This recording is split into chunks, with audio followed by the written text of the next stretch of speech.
This is the second attempt to my live stream that I did yesterday that got cut off. So, welcome to my weekly live stream talking about big issues that Westerners face and quick, clear solutions from an Islamic or Muslim point of view. As usual, I'm going to play a interesting video, a YouTube short, and then respond to it. This one talking about people missing out on life by being too serious. Let's see what Dr. Gabor Mate has got to say. If I were to choose to live my life over again, I wouldn't live it in this way. Do you know Winnie the Pooh? Yeah. Okay, the end of that book would bring tears to my eyes for years. Christopher Robin, the little boy, now has to go to school, and he's telling his friends, the toy animals, that he won't be able to play with them so much anymore. And what I wasn't aware of when I went to medical school and when I was a physician for decades is how driven I was to justify my existence in the world. When you're driven to work too hard, you actually ignore what matters, is people sacrifice their playfulness, their joyfulness, for the sake of being accepted and being successful and all that. We can all be Winnie the Pooh and Christopher Robin. We can always keep playing in the Enchanted Forest, and that's just essential, I think. So I do think it's really sad that very few people really enjoy their lives. They do work too hard. I'm going to give the short summary of how I feel about this by going through the document I prepared for this. Normally, I try not to read directly of it, but this is the short version, so at least I've got a complete live stream for this week.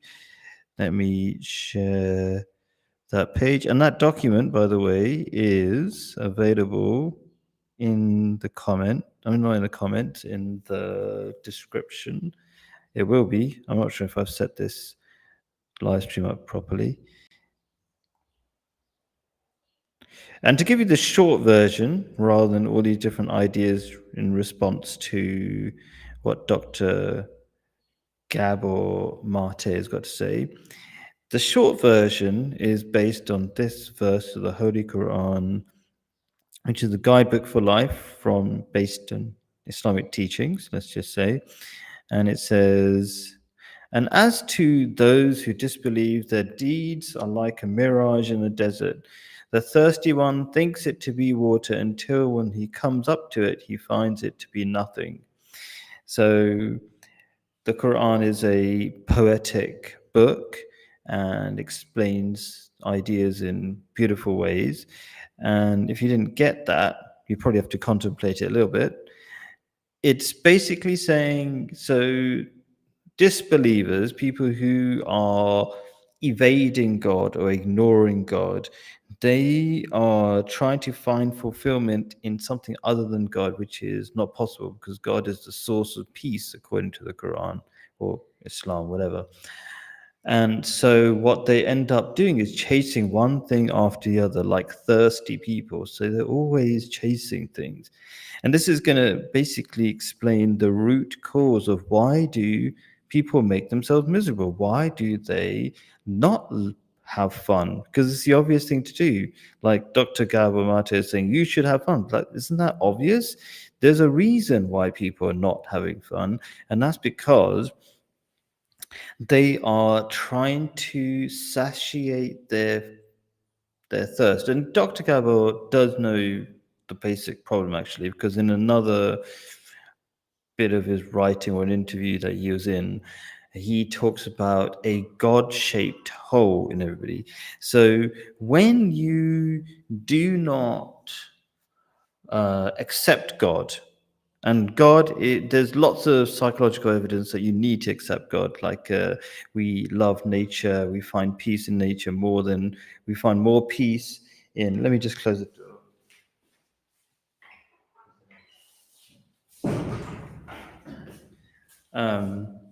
So we only really find peace in nature and things like that, and everything else materialistic doesn't give us any peace. So when we try to do things in a materialistic alternative.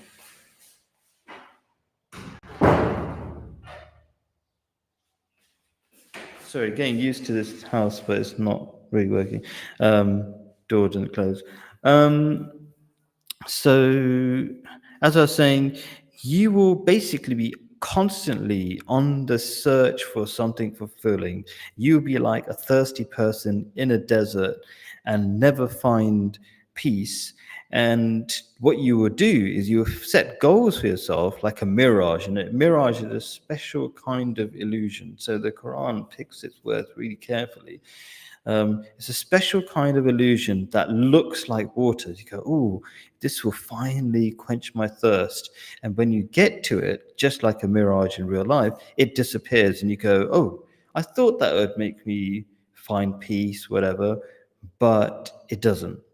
It just disappears as if it was a fake. It's an illusion.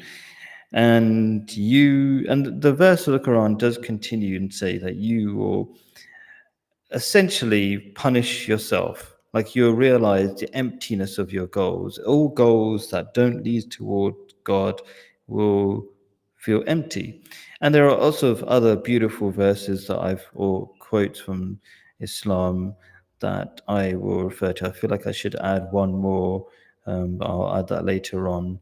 Um, so let me go through my points here. So, first of all, maybe I should summarize the beautiful ideas from Dr. Gabor Mate in his videos. So, one, he says success is an attempt to be accepted or justify its existence. That's true in some ways. I would say it's an attempt to find peace. You're trying to be successful because you're scared of poverty. One, there's a verse of the Quran that I didn't reference below, but Satan makes you fear poverty. Like even if you're incredibly rich, you will constantly feel like you won't have enough money. But believers, on the people who believe or accept God or are aware of God, they have an awareness of a proper awareness of reality, and that is God is already providing you with water and all your needs. So if you depend on God, you will find God will continue to support you more than people who do not accept God. It's just the nature of things that if you are grateful to somebody and God makes you have that mindset, or it's called being in the image of God, where you can appreciate God's feelings, if you want to put it this way. Like if you're grateful to somebody, they're going to give you more. So if you're grateful to God, they're going to give you more. But if you're an atheist and you reject God, you're going to get less. Or you're not, even if you get things, you'll be punished by the things you get. You realize, like Mike Tyson in my last video said that God punishes you by giving you everything you want. So these are also sort of maybe side things, but they're very interesting. Success is an attempt to be accepted, to justify your existence. So that is true. There's a verse of the Quran that really links to that, which is, where is it? Allah sets forth a parable, a man belonging to several masters disagreeing with another, and a man belonging wholly to one master are the two equal in condition. Basically, it's saying that you can be a servant of God or a slave to everything. And so, interestingly, when you try to get success, what you're actually doing, think about some level of success. I don't know, be a famous YouTuber with millions of views or something. You actually become a slave to all your viewers. It's like, oh, I wish I got more views, and you'll never be satisfied. Just going back to the metaphor the Quran talks about being like a thirsty person in the desert. It'll never fulfill. Even if you get a million views, you'll be like, oh, I need 1 billion now. It's just a random vain number. And I use the word vain because, of course, not because of course, but another verse of the Quran talks about Satan gives false promises to people and raises vain desires in them. So it's all these random things. It's like, if only I got this, then I'll be happy. It's like stupid ideas that Satan gives you. Like, where do these stupid ideas come from? They're not logical. They don't make you happier. We still punish ourselves with our own goals.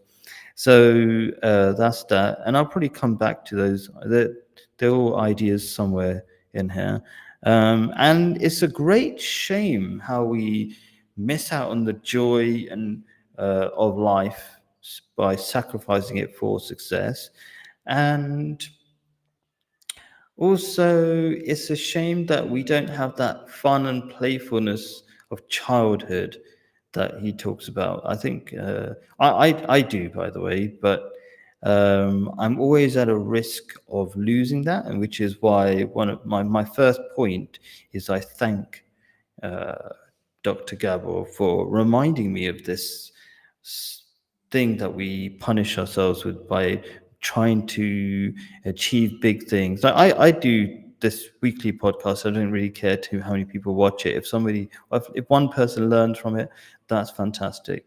Um, but otherwise I'm not too concerned about it. It's like I just do my part because nothing is of consequence compared to what God can do. If God wants something big to happen through my podcast, that's great. That'll be nice. But even like there's no metric that is really meaningful. Like even if 1 million people watch this, they could like I've had videos where thousands of people watch, and like I'm not sure if much benefit came from it. It's usually like, and from the comments, it's like, I don't want to be insulting to some of the viewers, but like they're just rude and they're just there to, they're hate watching, as it were. So, anyway, the point is that there's not any metric that's particularly valuable or meaningful anyway. So I just do whatever I can. The most meaningful thing I can think of is if one person benefits and changes their life, that's great. And people do come to me sometimes and say, okay, this video is good or whatever. So but whatever. Okay, so I thank Dr. Gabor Mate. I would say I'm like the first patient of all my videos, as it were, of all my advice. And it reminds me again and again to be careful not to become a slave of being, of slave of success, so-called success. Real success I'll talk about later on that I find in people over here in Jordan. I've moved to the Middle East where people are lovely and have a different idea of success, of helping each other and being connected and stuff like that, and having a beautiful home for their family and things like that. But not particularly expensive one. But anyway, so that's really good. And there's an important lesson in the reminder is really powerful. People think that just watching or listening to the same idea again and again, like in religion, it's very common to repeat things. It sounds boring and pointless, but actually, you are always growing. And so when you hear something one year off, like, and you hear another year, you're a different person. You're more capable of understanding things differently the following year when you heard a message repeated again. So there's definitely power and benefit in reminder, and that's another verse of the Quran. There's benefit in reminder, or reminder is profitable, is the way it's translated into English from the Arabic and the Quran. Um, Let's move on. Let's try to get. Of course, there's this last part I forgot. You will regret not having more fun. That's an interesting point. I would say you will regret every moment in your life if you cannot overcome your atheism. It's just a really short version. But you will enjoy all of your life, and your life will only just get better and better if you can appreciate God, have God awareness, and therefore not have to be slave to materialistic desires and have true desires, true fulfilling desires. So anyway, so we talked about this one. What's number two? Yes, the attempt to achieve the Western idea of success, which is to be more important than others. That's what I see success as in the Western concept. It's not a very good idea of success. It's a materialistic, individualistic, competitive idea of success. Like, think about a successful person, like an actor. Why is an actor successful? Because they made more money, but also because they're famous. Like, what does famous mean? Like, more popular than a normal person. Like, you're trying to be better than other people. Now, if you're like just being better rather than being of service, like what happens if you just serve one person, or you're kind to your dad or mom or whatever, or you just, but you're not famous?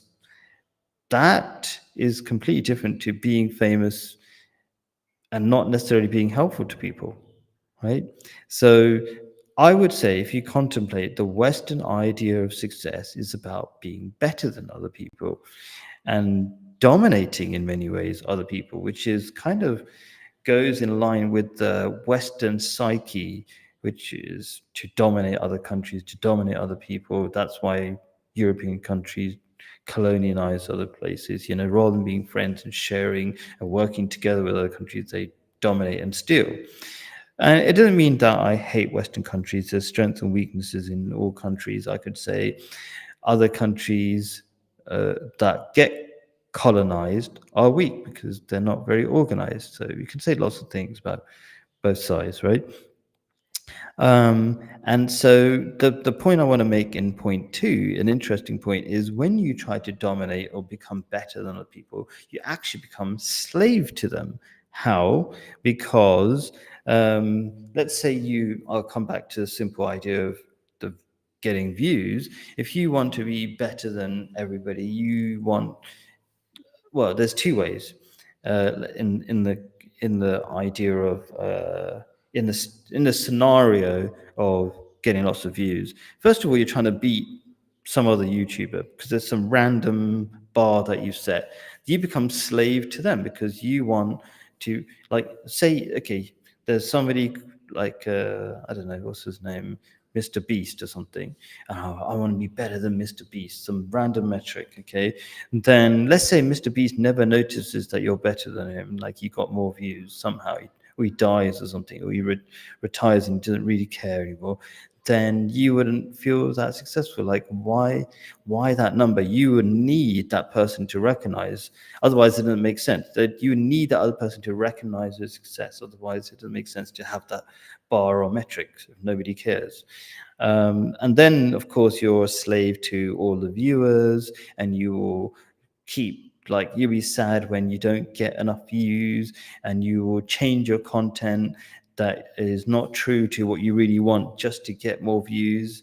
I could do that kind of stuff. I could produce more harsh and aggressive videos, but I don't bother with that. I'm not interested. I just try to do whatever I feel deep down is meaningful. And if one person benefits, that's great. I'd rather have that than thousands of people watch my stuff. Really, I've never really particularly enjoyed lots of people watching my stuff if they're just not benefiting from it. Anyway, so yeah, so just to summarize what I said here, if you try to become a master of other people, they become masters of you in reality. Um, what's this point? Yes, when we become slaves, why don't I zoom in too, so you can read this as well, possibly, who knows? Um,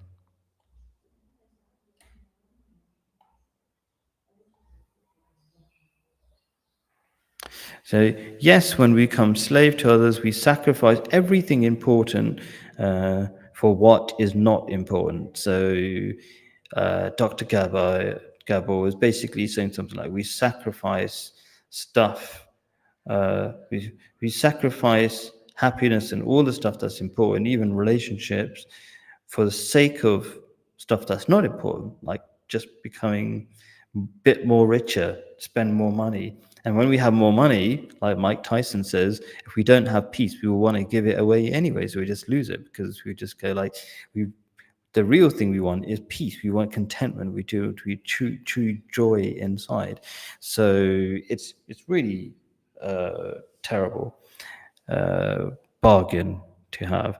And as I say here, this idea of sacrificing what's important and sacrificing your relationships and all that stuff, and therefore not being happy, that cannot be a sign of intelligence. Even if you're a millionaire or a billionaire, how can that be a sign of intelligence if You can make loads of money, but you can't do the point of the money, which is to be happy. So, yep, let's move on.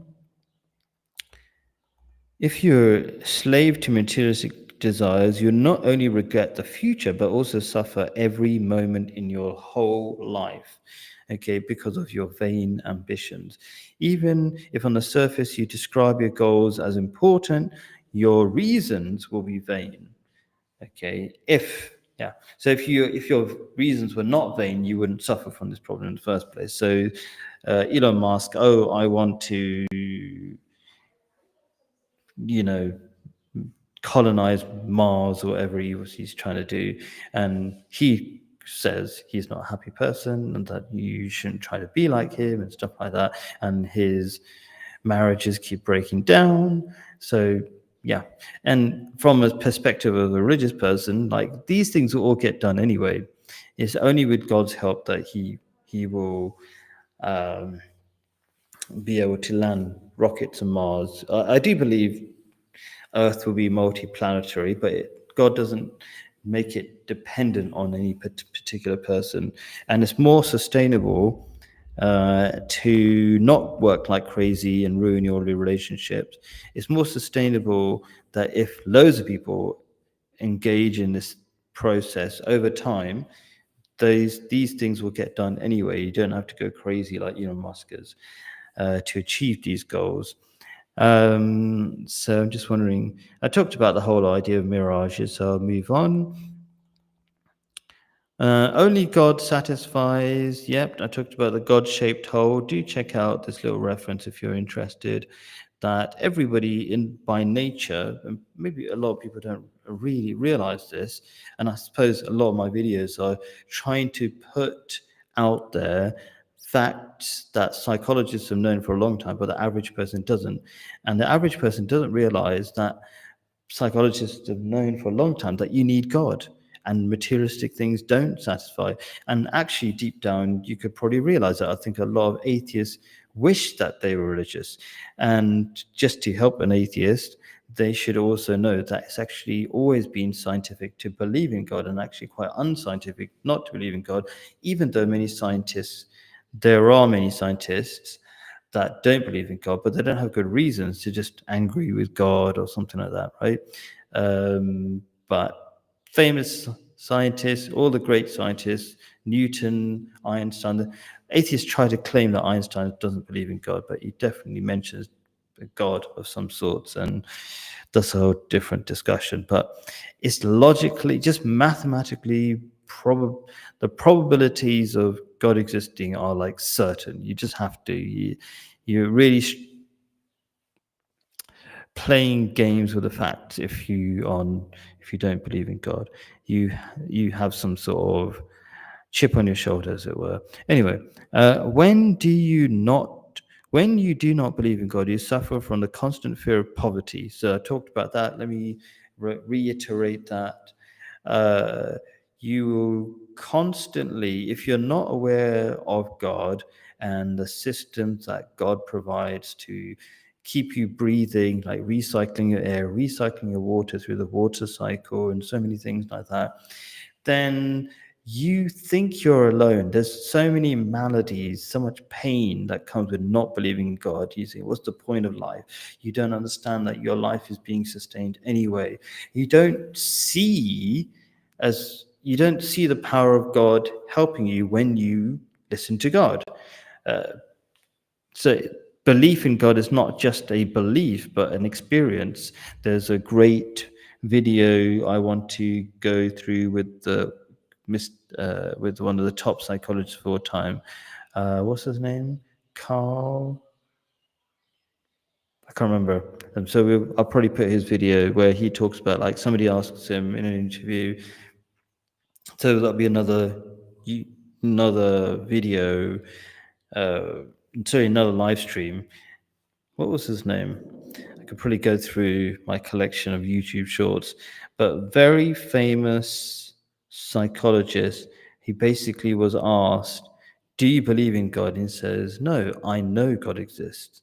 So over time, when you're open to the idea and you don't resist the idea, and you go towards God by listening to God. And how do you listen to God? God's always been saying what he wants you to do, which is basically be kind and believe in him.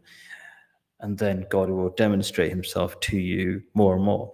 So he didn't just believe in God, he has experienced God to the extent that he knows God exists. I would say the same, right? I just have endless experiences of God all the time. So next point is living in Jordan. Yeah. So again, the ideas that the problems that people suffer in these videos are not universal. I would say in the more religious a country, they don't suffer from these problems.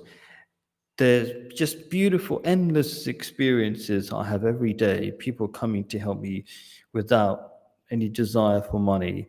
They're not perfect, but there are just so much kindness and connection. And I always talk about why I left England is because there's no connection. There's people don't feel like brothers and sisters in England, but over here, you say hi, you talk to strangers, you connect. People want to know about you. They're curious about you.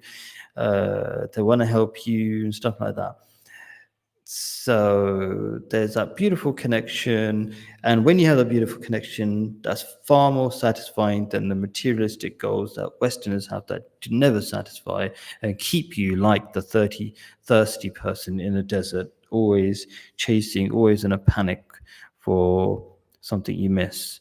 So I suppose and of course, like I think I've said, when you try to show off, so the alternative or the opposite of what Jordanians do, I live in Jordan, the opposite is what British people might do, which is try to be better than the other person, try to prove how they're always right and stuff like that. And when you do that, uh, when you follow that idea of success, what you do is you alienate yourself because you cannot be friends with somebody you think you're better than or you're trying to dominate over, and they will feel that, right? So you have to have some sort of humility that even if you're better in so many ways, doesn't make you actually better, or you shouldn't consider yourself better. Like there's a lot of rich people who are feel at one with the dustbin man, the trash man in American speak. Okay, so people don't feel separate from each other, even if materialistically they might have more. So you can feel at one with everybody as long as you don't consider how much stuff you have as a benchmark for your personal value. And if you do consider it your personal value, how much stuff you have, then you'll never feel good about yourself because that's just a random metric. You never. It's the nature of human beings is to always want more. So if you say I want to be a millionaire, then I'll feel really good. When you're a millionaire, you won't feel good because there'll be always someone who has more. That's the beautiful teachings of the Quran, which is actually not the Quran, Prophet Muhammad, who said um, the way to not disrespect the blessings of that God has given you is to look at people who have less than you rather than who have more. I mean, you probably might have been taught something like that, a simple version of that. Like, look at the people in Africa or something. Like, that's the typical British thing to say, where you go, oh, they've got less than you. I mean, look at people who've got less than you, then you'll realize how lucky you are. Or the people in Africa could be a lot happier than you are. I've seen that in many ways, but anyway, that's another story. Um, okay, where are we? Okay, so on one side, I've talked about the root cause of the problem, but there's also what is the alternative? Do you just do nothing? Do you just give up on doing stuff? Um, there is joy in making progress in your life, but in a way that's balanced. And just simply saying balance is not very helpful, but it's kind of helpful to be balanced. You can question yourself. But a beautiful and more in depth guidance is only do what you can do consistently. So do small, even if it's a small amount, because, and this is based on this quote down here. Take up good deeds as much as you are able, for the best deeds are those done regularly, even if they are few. What does is you keep working every day. So I work on my app, for example, every day. And if you do it every day, your mind is remembering what you did the previous day because not too long ago, and you can uh, build on that. But if you have a long gap, then you don't build on it. And if you push yourself too hard, what you're going to do, inevitably, you're going to have a burnout. Then you most probably just completely give up on it. But even if you come back to it after a while, you have to remember all the things you did, and you would totally forgotten the project. Basically, that's my practical experience. You would have forgotten the details of the project, and therefore you would spend so long to remember all the tiny details. But if you were just consistent, you wouldn't have to do that. You wouldn't have that overhead, wasting time of trying to remember everything you were doing in the past. You would just keep making progress steadily, and it's really enjoyable. It's really not enjoyable if you've given up on a project for many years and come back to it and you go, oh crap, I could have done this years ago. Anyway, so being consistent and don't work too hard. Just do what you can do easily. Not easily, but what was the word? What was the basically something that's manageable. Take only as much as you are able. It's a really good way of putting it. Uh, don't. So what's so beautiful about that is like, why would you do things more than you're able? I think that's really important. Why would you do things that more than you are able, unless you're a slave to something? You're acting like a slave, isn't it? But it's beautiful to be able to do things within your ability. That's a beautiful thing because that encourages growth and progress and stuff like that. And you're enjoying the progress. You're enjoying the process as well. Okay. So that's really important. You should be kind to yourself just as much as you should be kind to anyone else. There's, I keep forgetting to put the quote. Um, Yourself has a right upon you. Let's see if I can do that really quickly. Yourself has a right upon you. Hadith, means sayings of Prophet Muhammad. So I'll quickly get that reference. It's quite long. I guess a long story. Okay, so I'll copy the relevant bit. Your Lord has a right upon you, your soul has a right upon you, and your family has a right upon you. So you should give your rights all to those who are right upon you. That's a way. I'm trying to give a shorter version of that. Yeah, I like there's different translations, and I like the one that says your body has a right upon you. So let's get that one. So do not do that. Observe fast sometimes. I'm getting the short version. Your body has a right upon you. Your eyes has a right over you, and your wife has a right over you. Okay, I'll copy that and copy the reference later on. So I was just on another page on Google. So let's paste that. Okay, let's put a little quote there. And I'll write Prophet Muhammad. Let's correct that spelling. Come on. There we go. Okay, and link. Copy. And link. Where are you, link? There we go. Paste there. I'm going to put a link for that one as well later on. Okay, so yeah, you have a right upon yourself. And there's a beautiful inverse way of saying, like, so we're commonly told in the Bible, Do unto others like you wish for yourself. There's a verse in the Bible, as you wish for yourself. So basically, you should be kind.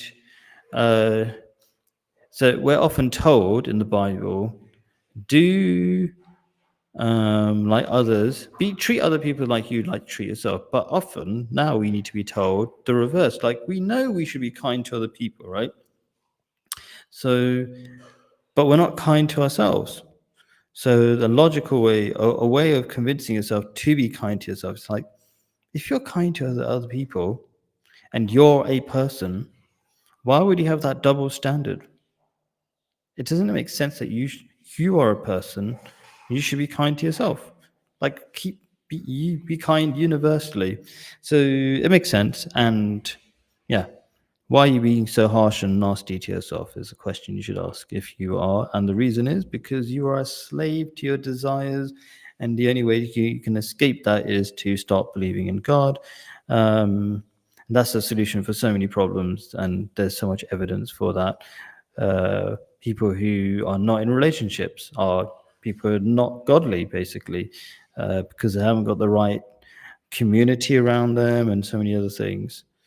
Anyway, don't buy stuff that.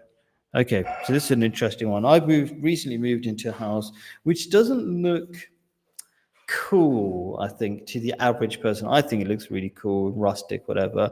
But there are all sorts of things like slightly broken or not painted properly. I love that actually.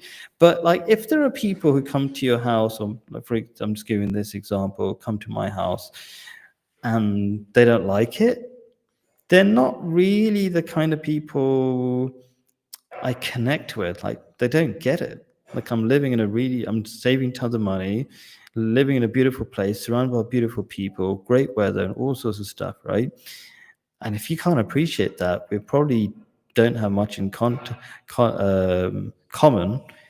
And so, no big deal. If you don't like my house, I'm not going to change myself for you. I feel sorry for you, but I don't hate you either. There's a mistake that people make.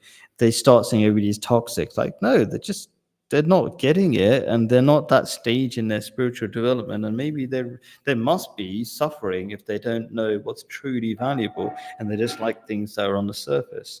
So, yeah. And then the last point, let's get this over and done with. Just focus on what God. So, the simple way to solve all your problems, um, to summarize everything, is if you simply do what focus on what God expects of you.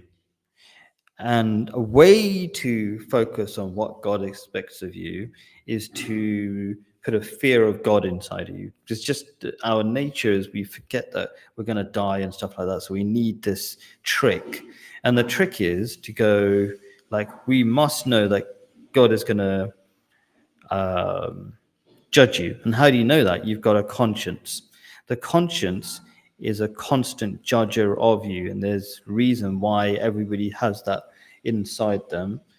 And that conscience is evidence that there will be a day of judgment. Just contemplate that.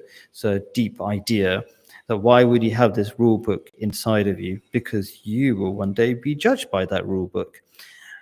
Okay, so if you simply live by that, you will not be split in different directions. You have one clear direction. That direction is really good for you because God only wants good things for you. But you have the freedom to do stupid stuff, to follow your ego, your vain desires, your satanic ideas. Okay, you can do that. But God rather you didn't. Okay, but God has given you freedom so that there is a thing called good and bad. There's nothing good and bad if there's no freedom. That's another idea in itself. So, simple way to solve all your problems, have fear of God, then you automatically do the sensible thing, which is the right thing, the good thing, and you'll constantly make progress in your life and you'll have meaning in your life and you enjoy every moment in your life because happiness doesn't have to come from big things. It can come from every small good thing you do. Like I'm making this video, maybe one or two people watch this video, I will feel good about it. That's it. That's success. And I've already had many other successes already today. So you can constantly feel happy and successful every day. I really enjoyed making this video. Hope you did too. Do ask your questions in a non-live comments. And I look forward to seeing you or you listening to my videos next week. I didn't put a link to for people to join me on a live stream. Maybe I should have, but I normally do. So you can always jump in a live stream, but you can always ask me questions in the non-live chat. There is a live chat, but nobody asks questions in it. Anyway, thank you very much. Bye. Salam. Peace be upon you.